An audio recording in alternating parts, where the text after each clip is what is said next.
ท่าบกวังเต่าประกอบส่วนส่งเสริมการค้าและเพิ่มรายรับแก่ประเทศชาติสนับสนุนโดยเป๊ปซี่ตลอดระยะหลายปีผ่านมาบริษัทท่าบกวังเต่าจำกัดได้สร้างและพัฒนาสิ่งอำนวยความสะดวกด้านโลจิสติกส์อย่างครบวงจรเพื่อตอบสนองความต้องการของผู้ประกอบการนำเข้าส่งออกสินค้าผ่านด่านชายแดนสากลวังเต่าพร้อมทั้งประกอบส่วนสำคัญในการเพิ่มรายรับเข้างบประมาณแห่งชาติในโอกาสที่ทานเล็กไหลศรีวิไลพร้อมคณะได้เคลื่อนไหวเยี่ยมยามและเฮ็ดเวียกอยู่แขวงจำปาสักในวันที่30 ธันวาคม 2025ท่านได้เข้าเยี่ยมยามด่านชายแดนสากลวังเต่าและบริษัทท่าบกวังเต่าจำกัดโดยได้รับการต้อนรับอย่างอบอุ่นจากท่านอุดรแก้วดวงดีประธานสภาบริหารพร้อมคณะท่านบุญทวีแก่นประเสริฐรองผู้อำนวยการบริษัทท่าบกวังเต่าให้ฮู้ว่าท่าบกวังเต่าเฮ็ดหน้าที่เป็นศูนย์กลางโลจิสติกส์ที่ทันสมัยเป็นจุดกวดกาและเขียนถ่ายสินค้า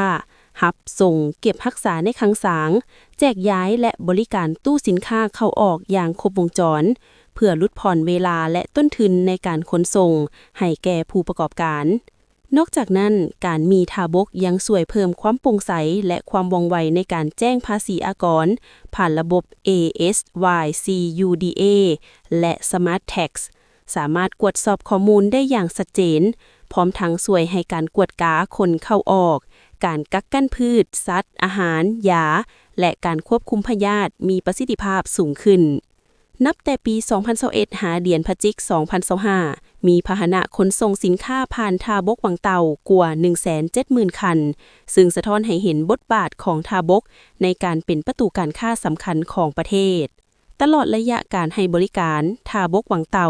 สามารถประกอบพันธะจากค่าบริการและค่าสัมปทานดินเข้างบประมาณหลัดกว่า62ตื้อ900กว่าล้านกีบเป็นสิ่งยั่งยืนชัดเจนว่าการมีท่าบกบ่เพียงแต่อำนวยความสะดวกด้านการค้าแต่ยังเป็นกำลังสำคัญในการขับเคลื่อนเศรษฐกิจแห่งชาติอีกด้วย Make lunch better. Ooh, Pepsi. Make it super, mega, extra spicy. Make it viral. That's better. Your meals better with Pepsi.